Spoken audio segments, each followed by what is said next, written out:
Bueno, esta semana que está culminando hemos tenido varias novedades.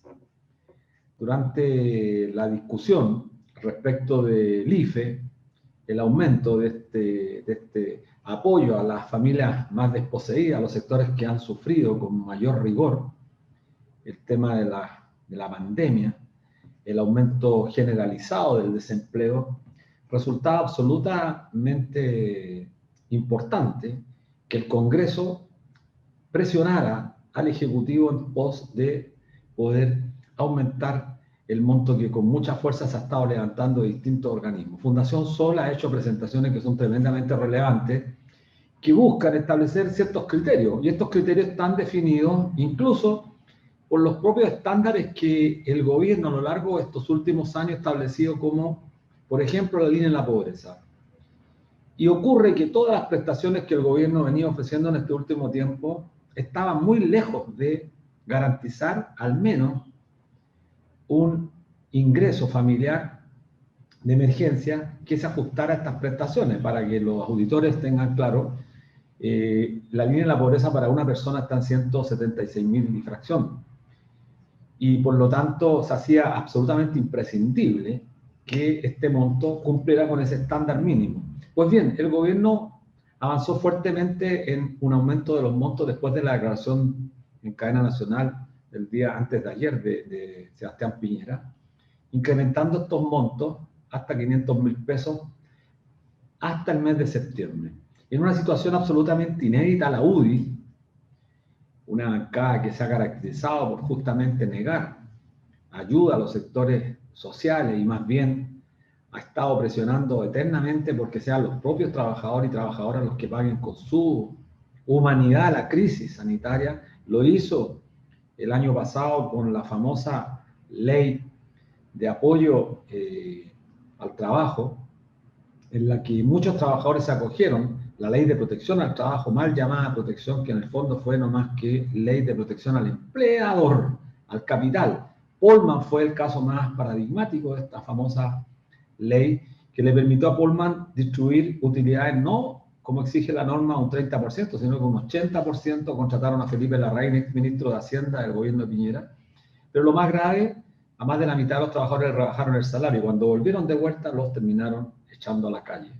Esa es la política del gran empresariado en Chile, un empresariado que se ha, yo diría, dedicado en gran parte a aprovechar las condiciones de la crisis económica para desarrollar lo que durante mucho tiempo vienen haciendo, que es la especulación financiera a través de la financiarización de la economía y no aportando valor al trabajo real. Lo hemos dicho también muchas veces, los grandes empresarios en este país no han generado un solo empleo después de la crisis económica, muy por el contrario, han disminuido, han destruido muchas fuerzas productivas con el consiguiente efecto para la ciudadanía. Pues bien, el gobierno, incapaz entonces de poder dar respuesta, hace anuncios que son francamente increíbles. Coloca un tema que no estaba en la agenda, como es el matrimonio igualitario, que si bien es cierto una demanda de los sectores que durante mucho tiempo han levantado estas banderas, fue sorprendido incluso el sector político que lo apoyaba.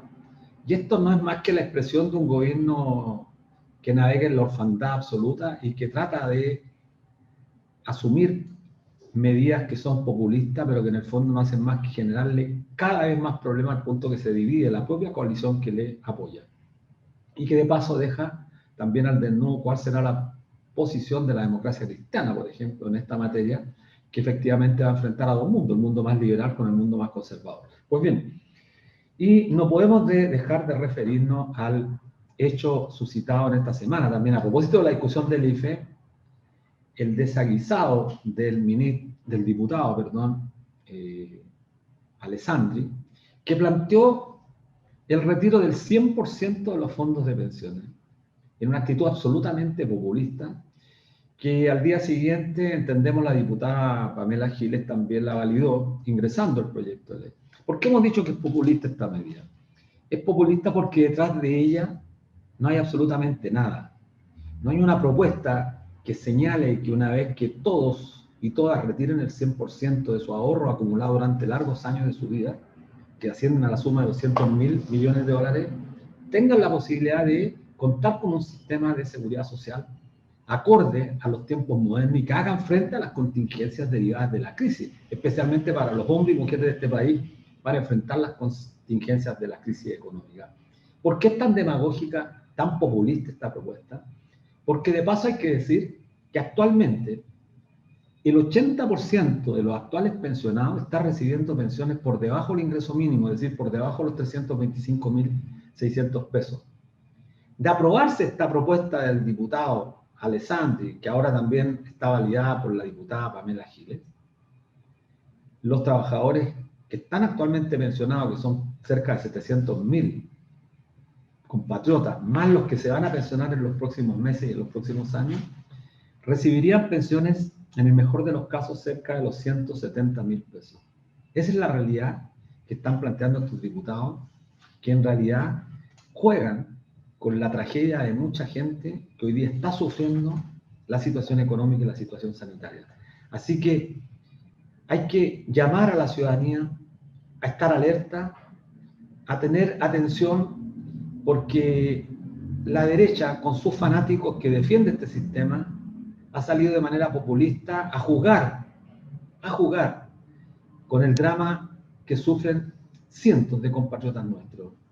Esta derecha que fue aplastada en el proceso electoral último, se resiste con ese 20%, que es lo que realmente representa avanzar en los cambios. Por eso es necesario hoy más que nunca que el debate serio, responsable sobre un nuevo sistema de pensiones se dé en el marco del proceso constituyente. No podemos seguir permitiendo que después de 40 años sigan jugando con el ahorro de los y las trabajadoras, aprovechándose de la situación crítica de nuestros compatriotas. Hola amigos, amigas, estamos como todos los días viernes a las 16 horas en Radio Universidad Chile en el 102.5 FM, la radio que piensa, en un programa más de debate social, como todos los viernes y a través de nuestra señal @canal.social, bajo la dirección de nuestra directora Ana Mugasaen y con nuestra querida compañera Miriam Campuzano. Miriam, ¿cómo estás? Hola Luis, bienvenidas a todos quienes nos honran todos los viernes a las 4 de la tarde en este espacio llamado Debate Social, donde intentamos ser la voz de los sencillos, de los comunes. Somos dirigentes sociales, gremiales, que intentamos hacer una labor, pero que lo hacemos con todo el ahínco y el corazón. Bueno, para contextualizar tu introducción, Luis, la derecha una vez más muestra su inconsecuencia. Cuando ellos eran los que golpeaban la mesa y decían que los retiros eran inconstitucionales, ahora son ellos los mismos los que golpean la mesa y quieren sacar el 100% en una medida que es por demás farandulera en este tiempo, demagógica, y que lo que hace es subestimar al trabajador, a la trabajadora, a la pobladora, al estudiante. Piensan de que ellos no entienden que su ahorro previsional estaba siendo acumulado con un fin que obviamente no se cumplía porque estábamos todos los trabajadores obligados a entregarle a las sociedades anónimas para que ellos a nombre de las AFP invirtieran y a nombre de las AFP ganaran, y no están esas inversiones indexadas a nombre de los dueños que somos los y las trabajadoras. Ese es el motivo del fracaso del sistema de las AFP, aparte de los salarios precarios que existen en el país, aparte de la sobreprotección al empleador. Como tú recordabas, la mal llamada ley de protección al empleo no era más que la ley de protección al empleador, y muchas otras cosas más. Tener que pagar la crisis de la pandemia, la crisis sanitaria, incluso la crisis política, con el ahorro de los y las trabajadoras fue fatal, fue agobiante. ¿Quién decide si tú sales o no sales, si tu trabajo es fundamental o no? Son las mismas personas del gobierno los que dicen cuándo sales, cuándo no, cuándo estás en cuarentena, cuándo no, pero sin embargo no te dan la solución. Una vez más, las inconsecuencias están a la vista, Luis. Sí, bueno, es tremendamente importante lo que dice Miriam, reafirma un poco el carácter populista, demagógico de esta derecha recalcitrante de nuestro país, que creo que hay que decirlo cada vez que tengamos la posibilidad a nuestros auditores. Chile tiene una derecha que es la derecha quizás más reaccionaria de todo el continente. Los propios amigos que hemos tenido la suerte de conversar con algunos amigos de los propios Estados Unidos señalan que esta derecha es mucho más derechista que la derecha de Donald Trump. Y además una derecha populista muy peligrosa porque se hace de la realidad sobre la base de aprovecharse del drama de la ciudadanía para mantener los privilegios.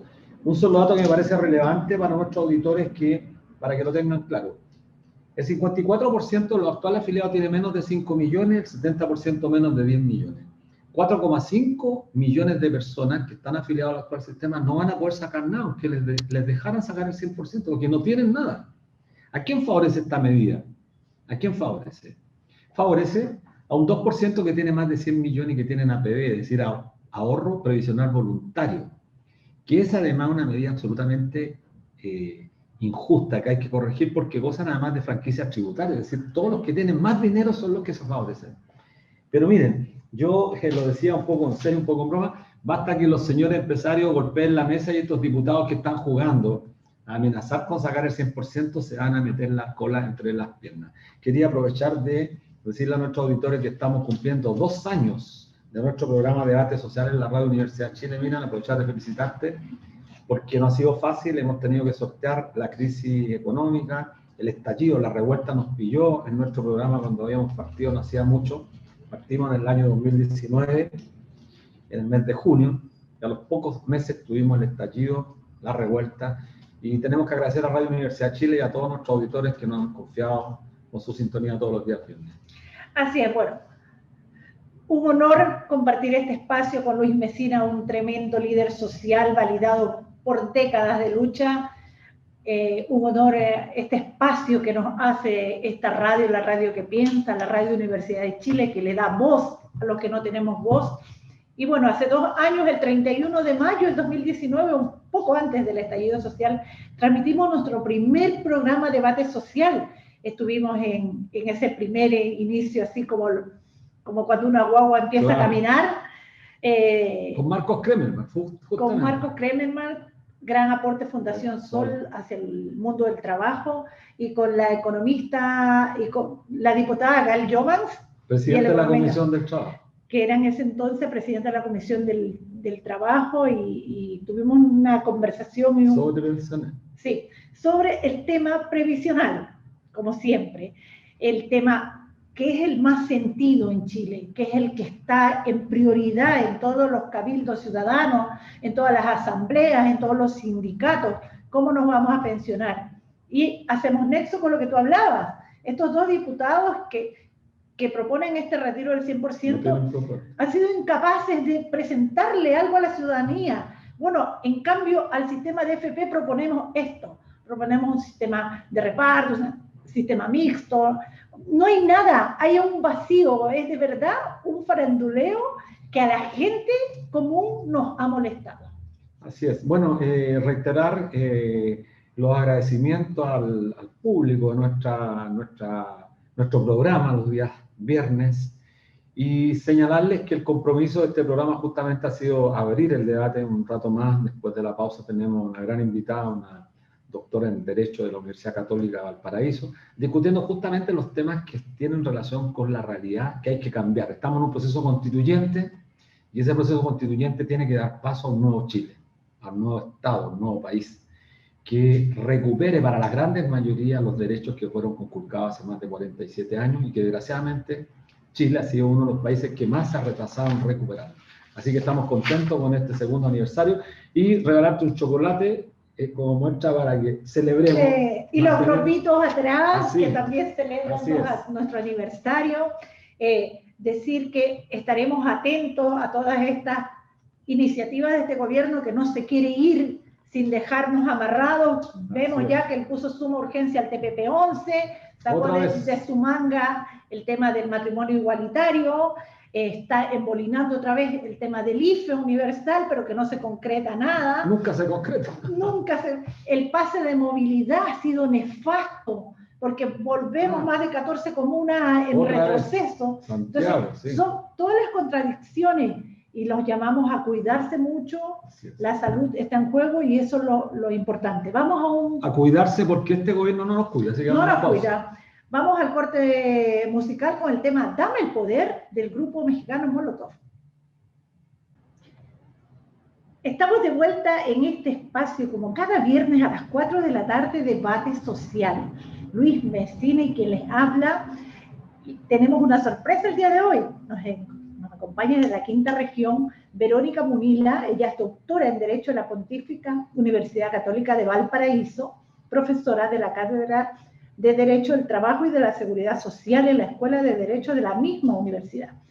Pero por sobre todo, su especialidad es Seguridad Social y tiene mucho que decirnos respecto a la nueva Constitución, cómo se profundiza este proceso, y tiene un artículo interesantísimo que aparece en un libro compilatorio que se llama Trabajo y Nueva Constitución.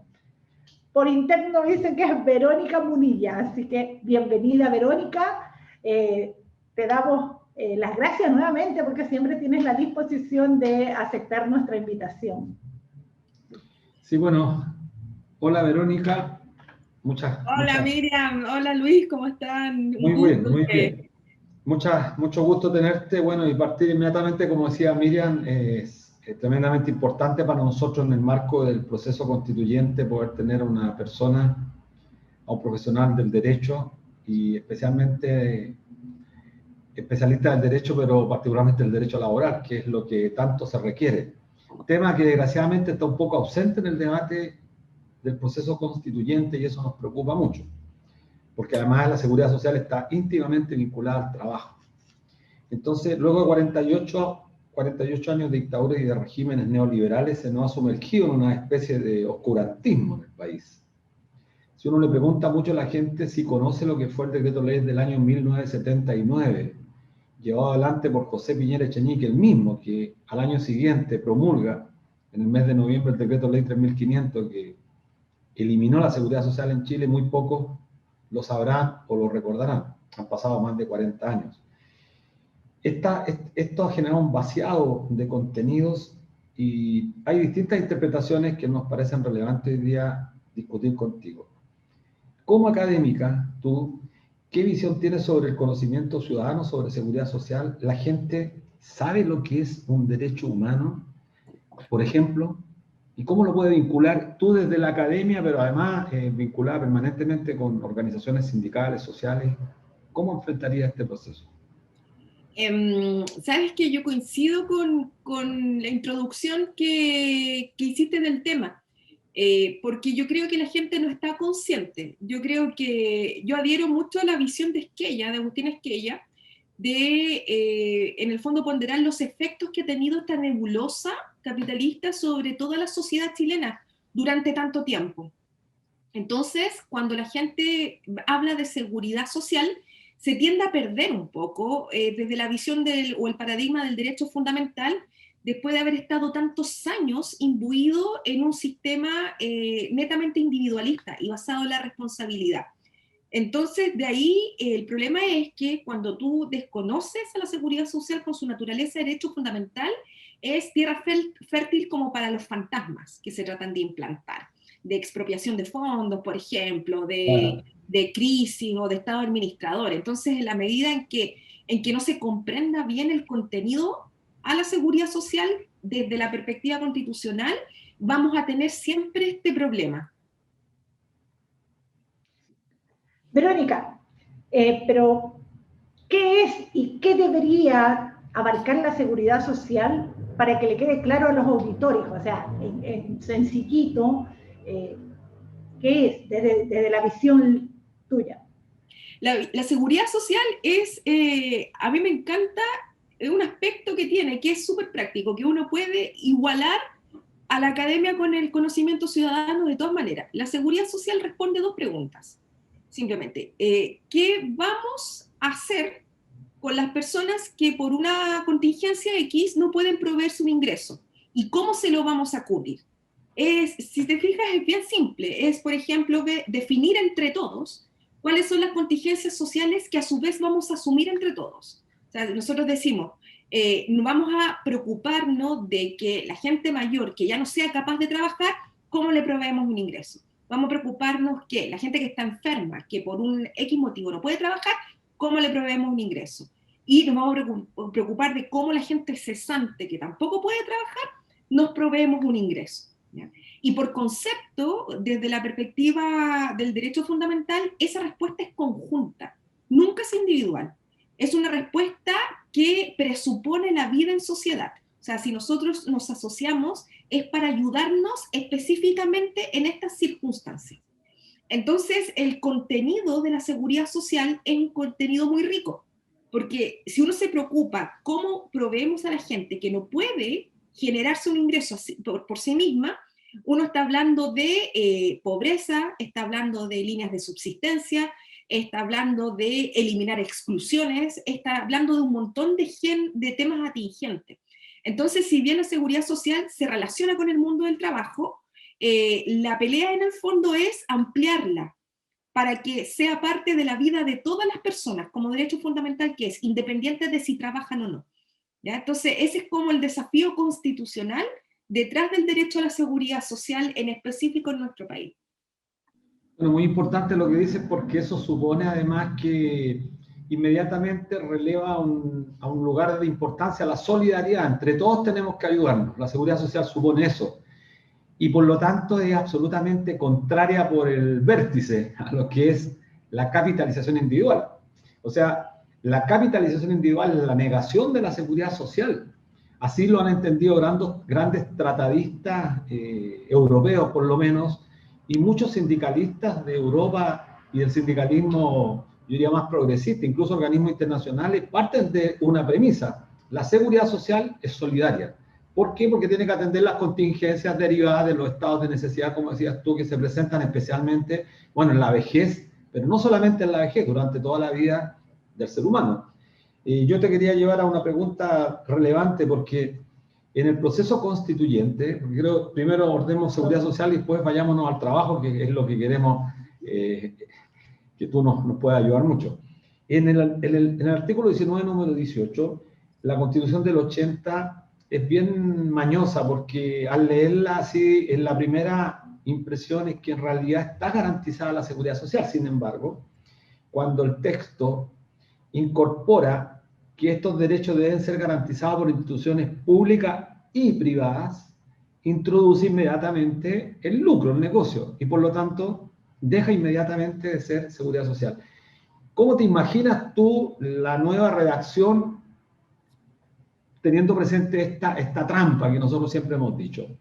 Que la Constitución debiera ser muy sencilla, ¿no? La Constitución no va a plantear la propuesta, pero sí el principio. Sí, es buenísima esa pregunta porque implica un tremendo desafío en Chile cuando nadie tiene idea de qué se trata la seguridad social, cuando todo el mundo piensa que es romper el chanchito de greda y en el fondo hacerse de un fondito para poder subsistir cuando no se tiene trabajo, ¿ya? La seguridad social, la redacción que se propone de una nueva forma es muy simple. En este momento, la redacción actual, el problema es que pone al Estado en una posición de garante del acceso, pero no hacerse cargo del acceso en sí. Entonces, ese es el famoso rol subsidiario desde la perspectiva del Estado, que es muy mañoso porque en ninguna parte de la Constitución actual dice que el Estado tiene que ser subsidiario. Eso es un invento doctrinario X, ¿ya? Y precisamente por eso es que se permite que el Estado simplemente no participe y supervigile todas estas unidades privadas con ánimo de lucro en la administración de los fondos de las personas, contrariando absolutamente no solamente los principios, sino que lo que la seguridad social es. Entonces uno puede decir, ahora se niega su existencia, así de fuerte. No es que uno esté negando uno de los principios de la seguridad social, simplemente no existe desde el punto de vista de la capitalización. Una nueva redacción partiría por que el Estado garantiza a todas las personas la seguridad social, no el acceso. Uno borra esa voz de la seguridad social conforme a una serie de principios. En este caso, nosotros para poder como limpiar, si ustedes quieren, los principios que podrían garantizar un nuevo sistema, porque hay, o sea, cada año la gente dibuja nuevos principios, los resumimos en solidaridad, universalidad, suficiencia, unidad o unicidad, que tiene que ver con las entidades administradoras, igualdad, obligatoriedad y participación. Si yo confiara en nuestro intérprete, si yo confiara, yo lo dejaría hasta ahí, en una redacción. Yo lo dejaría hasta ahí. Eliminaría la palabra garante, diría, se asegura la seguridad social en base a estos principios. Pero como no confío tanto, a lo mejor... Eso es minimalista. Sería claro, minimalista y ya. Exacto, exacto. Y además le agregaría un parrafito en el sentido de que la administración de la cobertura de dichos riesgos sociales debiera recaer exclusivamente en el Estado. ¿Ya? Normalmente yo no lo agregaría porque lo encuentro redundante, porque eso es el reflejo del principio de unicidad, que está en la primera parte, digamos. Pero como para evitar creatividades posteriores mañosas, por así decirlo, yo agregaría como una aclaratoria respecto de ese principio, sobre todo por la tradición que tenemos ya bastante como incrustada en nuestro sistema jurídico de tomar la responsabilidad como paradigma de un sistema de seguridad social enfocado en este caso a pensiones. Entonces es bien chiquito, tú tienes razón, o sea, es bien cortito, preciso. Y el de ahora es bastante largo, y por eso es mañoso. Así es, pues bueno, y estamos enfrentando entonces ahora en este nuevo Chile un proceso de cambio de constitución, que ya estamos a un mes de que sean declarados los constitucionalistas elegidos mayoritariamente, y que bueno, el pueblo ya habló. Es importantísimo, según lo que tú dices, importantísimo que la seguridad social quede consagrada entonces escrito como un derecho fundamental en esta nueva redacción. Y aparte de eso, un tema de especial relevancia que tiene que ver con la seguridad social y en especial con las pensiones, el derecho al trabajo, que es lo más potente del día de hoy. ¿Cómo esperas que quede garantizado este derecho en la nueva Constitución? Uno esperaría que la regulación del fenómeno laboral del trabajo empiece de una buena vez a ser conceptualizada como un derecho de orden social, ¿ya? O sea, actualmente en nuestra Constitución el trabajo se encuentra regulado como una libertad, netamente como una libertad, o sea, la libertad de una persona supuestamente para elegir entre las distintas fuentes de trabajo y la libertad de contratación del empleador entre los distintos postulantes a un trabajo, ¿ya? Y desde esa perspectiva, el rol del Estado nuevamente va por detrás del otorgamiento de las fuentes, ¿ya? Uno esperaría que en una redacción constitucional nueva sea el derecho al trabajo, lo que quedase garantizado, ¿ya? Ahora, también uno tiene que pensar en ese sentido de que tiene que no solamente el derecho al trabajo quedar como foco o centro de una nueva constitución, sino que eso conlleva muchos derechos adicionales que van como amarraditos a este derecho al trabajo que podría ser conceptualizado como centro o como foco, ¿ya? Tenemos lo que estábamos hablando recién, seguridad social, si es que seguimos con un sistema de cotización más o menos muy relacionada. Tenemos, por ejemplo, el derecho a la igualdad, que aparece normalmente conceptualizado como un derecho de primera generación, pero nadie va a poder hablar de que es un igual dentro de nuestra sociedad si no tiene un ingreso y no tiene un sistema de inclusión material. Entonces ese derecho también se relaciona con el derecho al trabajo. Tenemos el derecho a la libertad de expresión, ¿ya? En que cada persona también, en virtud de esta inclusión material, tendría derecho a expresar sus ideas, en el fondo, y a la intimidad, por otra parte, a quedarse con lo que estime que tiene que quedarse en el centro. Y la libertad de expresión laboral se llama derecho colectivo fuerte. Entonces, ¿cómo vamos a tener sindicatos si no tenemos trabajadores, por así decirlo? Y desde esa premisa, el derecho al trabajo es como el centro. Pero lo que a mí siempre me gusta remarcar es que, aparte de ser el centro, hay un montón de derivaciones que también van a adquirir importancia si es que uno le da esa importancia al trabajo como fenómeno. Entonces, es central en el fondo cambiar el paradigma, ¿ya? Cambiar el paradigma de que uno tiene libertad que no existe por lo demás, y en el fondo empezar a enfocar desde la perspectiva del derecho al trabajo. Y ahí arreglamos quizás cuántos derechos adicionales que vienen detrás.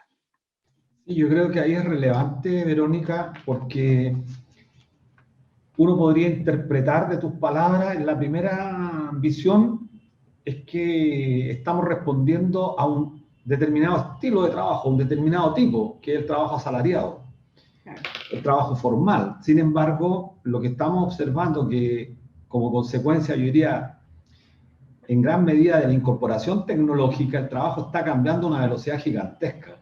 Se está fragmentando a niveles nunca antes vistos. Si el siglo pasado, los primeros 20 años del siglo pasado generaron la división, yo diría, extrema del trabajo en la época fordista, hoy día esto ya es, bueno, se expresa a través del teletrabajo y de tanta fragmentación que hay. Entonces tenemos que ir pensando en esta nueva época, en esta nueva era, y ahí rescato mucho lo que tú planteas, que no es la libertad igual al derecho, que es lo que han querido ellos establecer. La libertad de trabajo, la libertad de emprendimiento. El derecho al trabajo, entendido como inalienable a la persona humana, supone, en la sociedad capitalista actual, que la persona que no tiene ese derecho garantizado, por lo tanto, está arrojada a un mundo donde no va a tener garantía de otras prestaciones. Entonces te quiero preguntar lo siguiente. Sé, porque he leído muchas publicaciones de ustedes, abogadas jóvenes, que están intentando responder a una cantidad impresionante de preguntas que empiezan a surgir. ¿Cómo es posible entonces responder a este mundo fragmentado con algunas categorías que respondieron o que surgieron en otra época? Y lo preciso, tenemos que instalar en la nueva Constitución la libertad al derecho de organización, la libertad sindical, como lo ha establecido la propia OIT, no la libertad al trabajo, la libertad sindical, de forma tal que las nuevas generaciones se organicen a partir de su propia libertad, es decir, en miles de formas, y se puedan organizar territorialmente por rama de actividad, por sector económico, de forma tal, como tú decías bien, este derecho colectivo, que en la negociación además tenga la posibilidad de que la huelga sea realmente como instrumento fundamental, también poder ser ejercido de verdad, porque si queda solamente como una manifestación que nunca es posible aplicar, el derecho al final es una norma muerta. No sé si has pensado en ese tema de los nuevos desafíos, Verónica.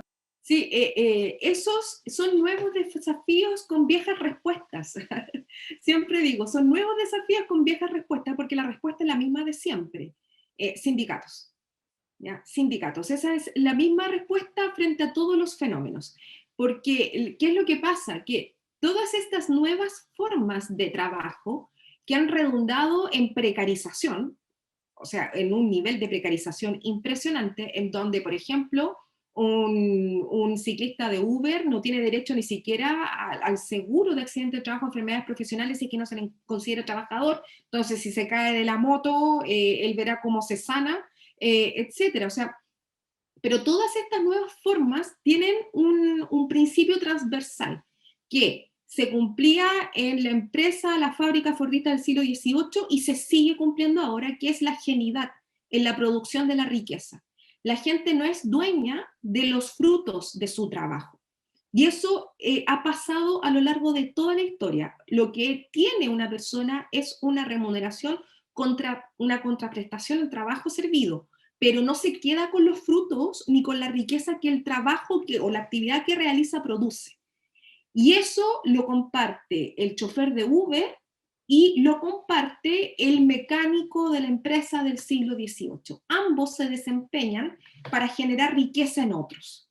Y esa forma de definir la actividad de las personas es una forma laboral, ¿ya? Aunque le pongamos colaboradores, aunque lo hagamos a través de plataformas, es siempre la misma realidad. Y frente a esta misma realidad, que es una realidad subordinada, sometida a este poder del otro, ¿ya? La respuesta siempre es la agrupación, ¿ya?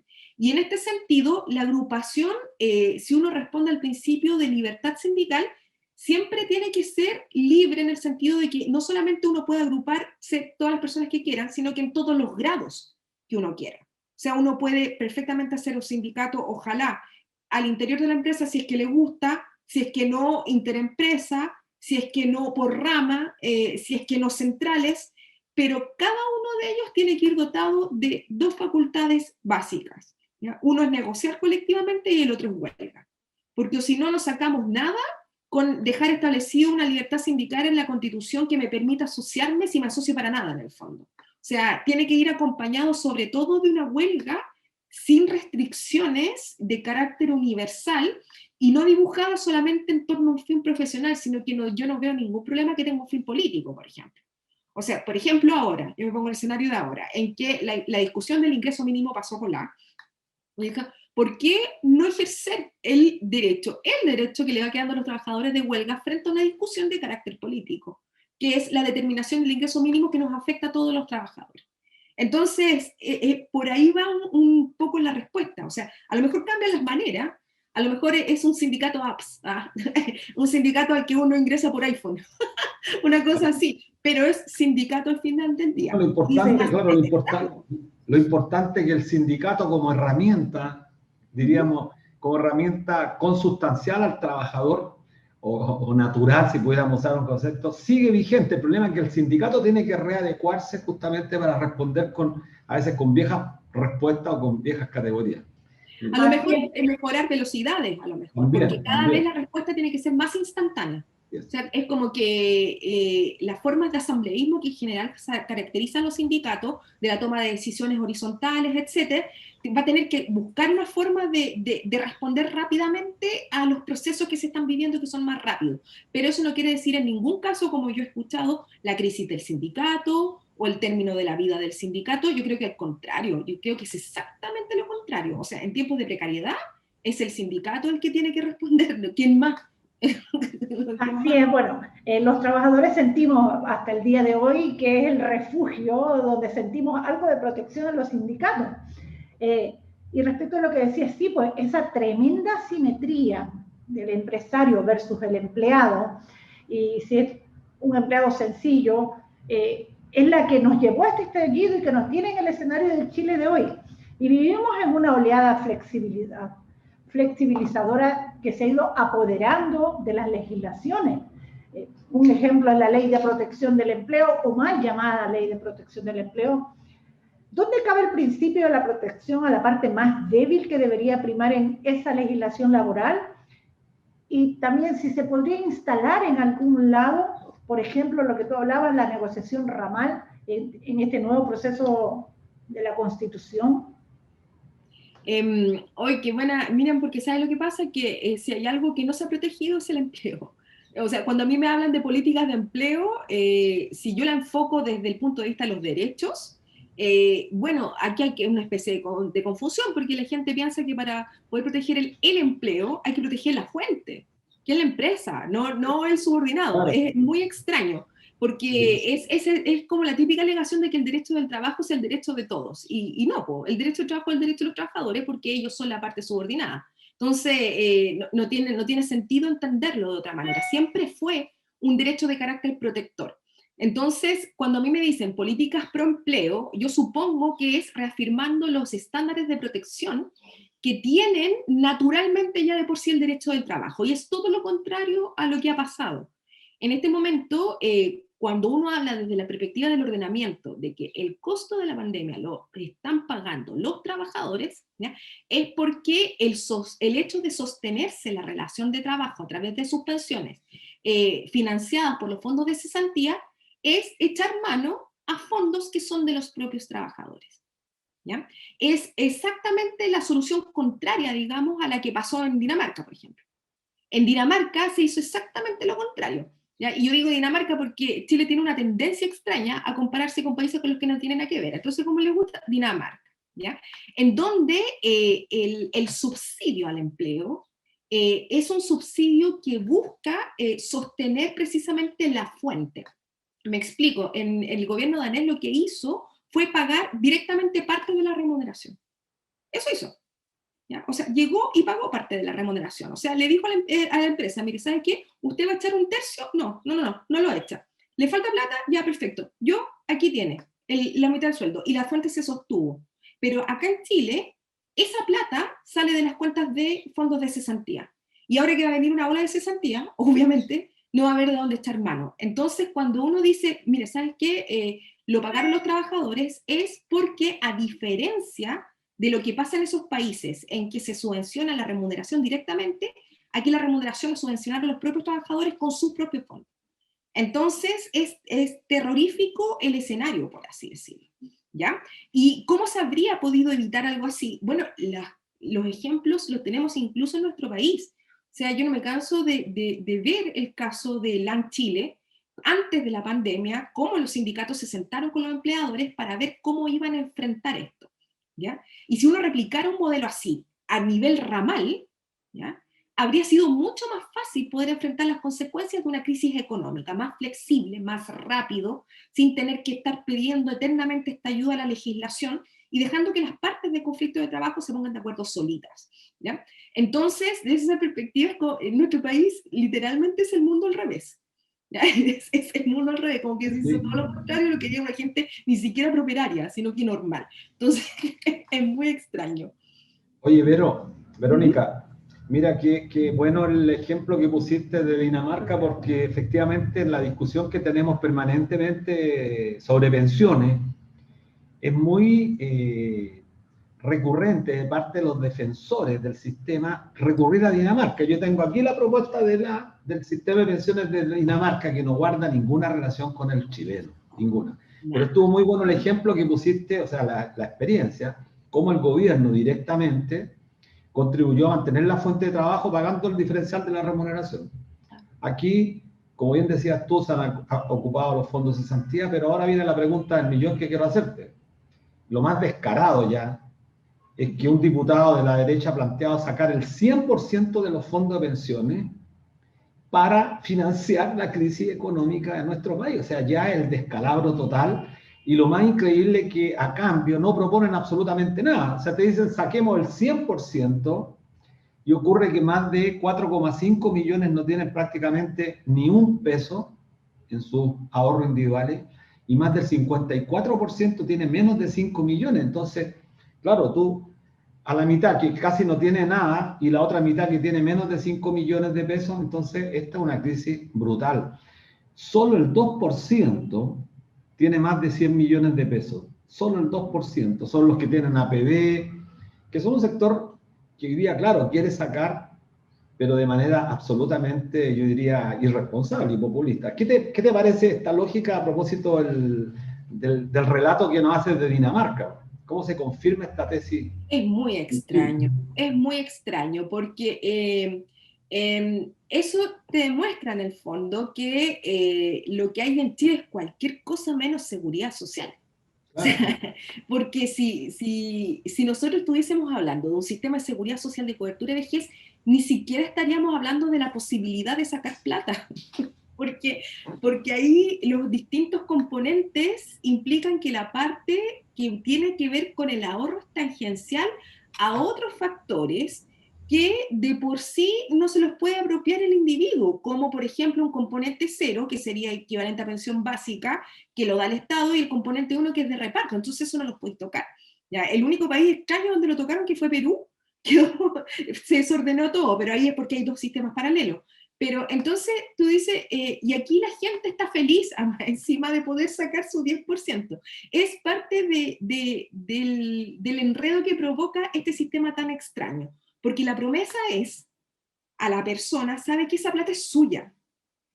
O sea, esa es la promesa que se le hace al individuo. Y es la idea que se le mete en la mente así. Y es por eso que cuando dicen, mire, ¿saben qué? Cambiamos un sistema de reparto en donde se realizan niveles de redistribución, dicen, pero no si es mi plata. ¿Ya? Como si la propiedad en este país fuese absolutamente ilimitada y no existiera la posibilidad de ilimitar un derecho fundamental. Y eso no tiene nada que ver. Entonces está feliz de poder disponer de sus fondos, pero lo que la gente no entiende es que la forma de la administración de la seguridad social implica que esa plata usted ni siquiera la tiene en una cuenta, sino que la tienen otros grupos económicos, los cuales están invirtiendo en este momento y haciéndose aún más ricos con sus fondos de pensión. Entonces, la gente que se opone al retiro es gente que va a tener que, en el fondo, traer esa inversión y darle la plata de nuevo. O sea, es muy, muy extraño, es muy extraño. Entonces, y más encima la gente se pone feliz y no entiende que ella está pagando su crisis. ¿Ya? Señora, si yo le decía, no esté tan feliz de poder sacar sus fondos, porque usted con eso queda claro que está usted con su platita pagando su crisis, cuando esa plata debiese venir de otra parte, digamos. O sea, tampoco es que sea partidaria de la política del bono, para nada. Pero en el fondo lo que se hace es que diseñar un modelo en que el Estado participe donde está cayéndose el sistema, como se ha hecho en el derecho comparado. Entonces es muy es muy raro, pero es parte de lo que hablábamos al principio, del desconocimiento que hay de la naturaleza de los derechos que nosotros tenemos enfrente, ¿ya? Y lo otro es que, ¿quién va a sacar ahora? ¿A quién le queda plata en la cuenta de capitalización? De nadie. Entonces es rarísimo. Es que yo, Verónica, yo creo que también la gente que está acostumbrada a gobernar de este país, de repente subestima también al pueblo, porque es como que induce a agradecerle al cajero automático porque te entrega tu dinero. Es como agradecerle porque te entrega lo tuyo. Y es como una caricatura que yo creo que ya no pega en este Chile más movilizado de hoy. ¿Cuánta confianza te da a ti, hablando, en el proceso constituyente de que realmente se tomen todo este tipo de intereses?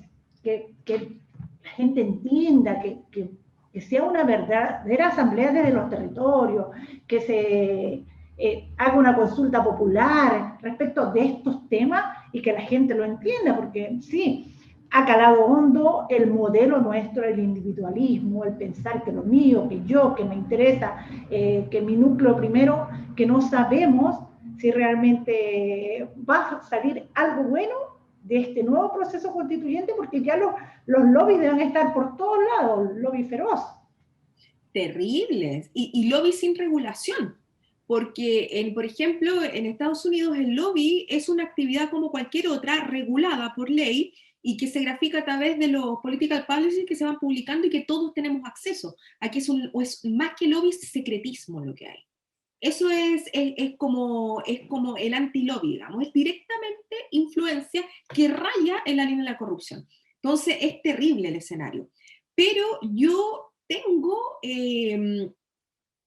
más esperanza hoy de la que habría pensado hace 10 años atrás, por ejemplo. O sea, yo veo a la gente más empoderada hoy de la que lo veía 10 años atrás, y también la veo con más conocimiento, a lo mejor no todo el que uno buscaría y esperaría, ¿ya? Porque en el fondo, pero yo sí creo que en la medida en que existe una ciudadanía alerta con todo lo que está pasando en el proceso constituyente, ¿ya? Nosotros podemos esperar un buen resultado de ahí.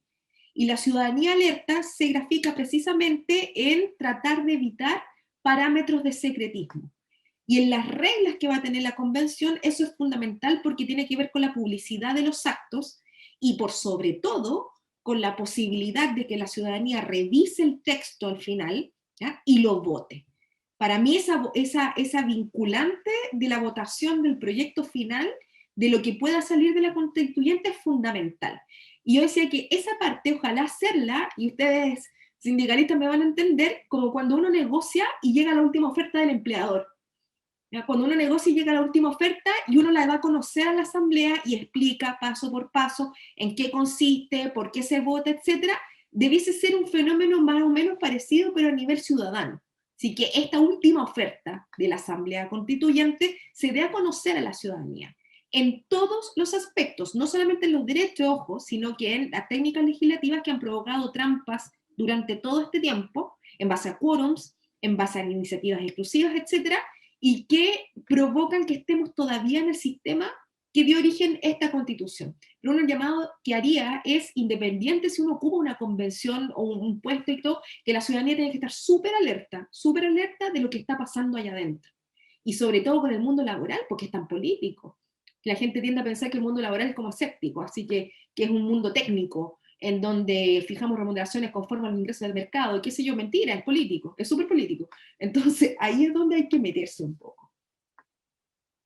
Sí, estoy totalmente de acuerdo contigo, más aún cuando en Chile tenemos esta derecha que es tremendamente cavernícola, una derecha que cae en el populismo sin ningún tipo de pudor. O sea, esta propuesta, por ejemplo, del retiro total de los ahorros previsionales, ya han salido una manada de sectores fanáticos. Ahora quieren acabar con las AFP, la UDI, entonces sea una paradoja. Pero esto está directa, y yo diría directamente vinculado al tema del trabajo, y que tú también razonaste y que también entregaste elementos que creo que son fundamentales a consagrar en la próxima Carta Fundamental, porque asignándole al trabajo este derecho fundamental, que esté fundado más en garantías para los trabajadores, para que puedan ejercitar derechos, Y uno de esos derechos fundamentales es la negociación colectiva. Eso potencia la seguridad social. Están íntimamente ligadas, porque en la medida que los trabajadores tienen mayores ingresos, participan de una fracción mayor de la riqueza que generan, por supuesto que los sistemas de seguridad social, que son consecuencia del financiamiento de todos, que entregamos una fracción de nuestro salario para lo que se conoce como salario diferido, bueno, por supuesto que estaremos avanzando en un mejor nivel de vida. Estamos casi al llegar al final. Quería hacerte la última pregunta, Verónica. Respecto a cómo han visto ustedes los abogados, las abogadas laboralistas, que son, yo diría, un sector importante que está radicado en la Universidad Católica de Valparaíso. Nosotros ya tenemos en la Universidad de Talca, un sector en la UDP, y esperamos que en otras casas de estudio también pudiéramos tener una corriente, si es que podemos llamarla así, una corriente de pensadores del derecho laboral desprovistos del dogma monetarista que instaló esta concepción civilista en el derecho laboral. Porque un caso paradigmático, te lo puedo decir con algún grado de conocimiento, que uno observa a los profesores de la Universidad de Chile en los últimos tiempos. La casa central, o sea, uno esperaría que la universidad pública más grande del país, la más antigua, el derecho laboral estuviera siendo una rama del derecho que esté haciendo contribuciones. Yo no digo que sean taxativamente partidarios del sindicalismo, pero que a lo menos abra un debate serio, pero lo que ve uno es el reforzamiento de grandes profesores de esta Escuela de Derecho de la Universidad de Chile al servicio del gran empresariado. Nosotros lo vimos en la pelea por seguridad social. No sé si ubica a Héctor Humere, Palavicino, gente que en el fondo está, francamente, son monetaristas que se metieron al derecho. Yo no entiendo, jamás podía entender cómo puede estar en el derecho. ¿Cómo lo ves tú, Verónica? ¿Cómo van a hacer el aporte ustedes desde su, como decía, esta patuez que digo yo, una suerte corriente de pensadoras? Bueno, en eso estamos, Joa. en eso estamos.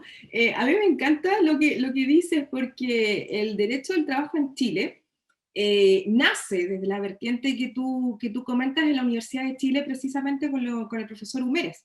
Pero fueron... Con el papá, ojo, Vero, aclaremos, con el papá del actual Héctor Humere, porque este Héctor Humere es la antípoda de su padre. Que se llaman igual más encima, y eso sí, como que confunde, ¿ya? Pero lo que pasa es que la generación justo antes de la mía, o sea, más viejos que yo, tiene 4 nombres fundamentales, que son José Luis Ugarte, Eduardo Camaño, Sergio Gamonal y Irene Rojas.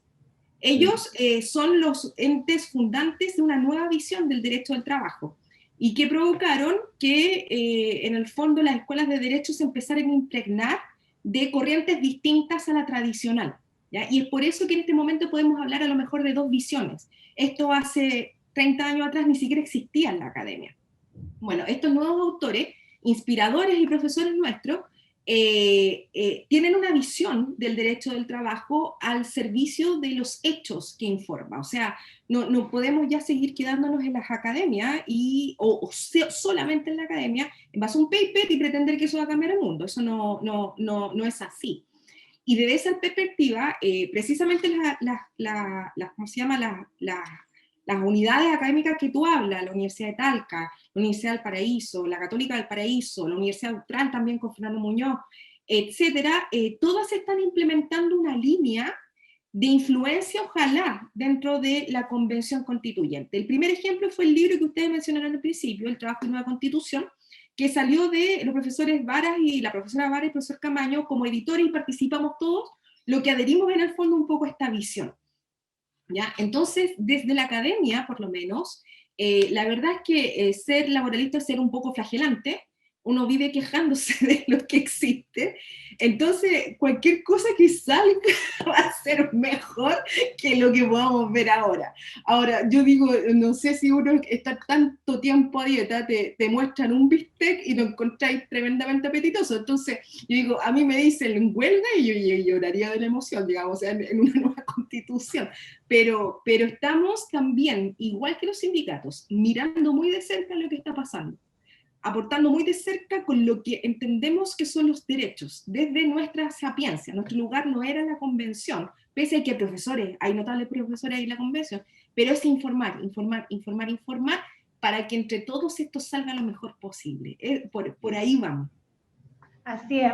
Bueno, ha estado excelente, Verónica, el programa de hoy. Lo hemos disfrutado a Goncho. Te llevamos hartos conocimientos y un saludo, ya que recordaste a nuestros profesores. Fueron mis profesores Sergio Gamonal y José Luis Ugarte, si nos escuchan. Son tremendos ellos. Usted ha estado, como cada viernes, en Debate Social, Radio Universidad de Chile. La invitada de hoy, la tremenda abogada Verónica Munilla, junto a Luis Mesina y Miren Campuzano. Muchas gracias. Muchas gracias, Verónica. Nos vemos. Un abrazo grande. Cuídate.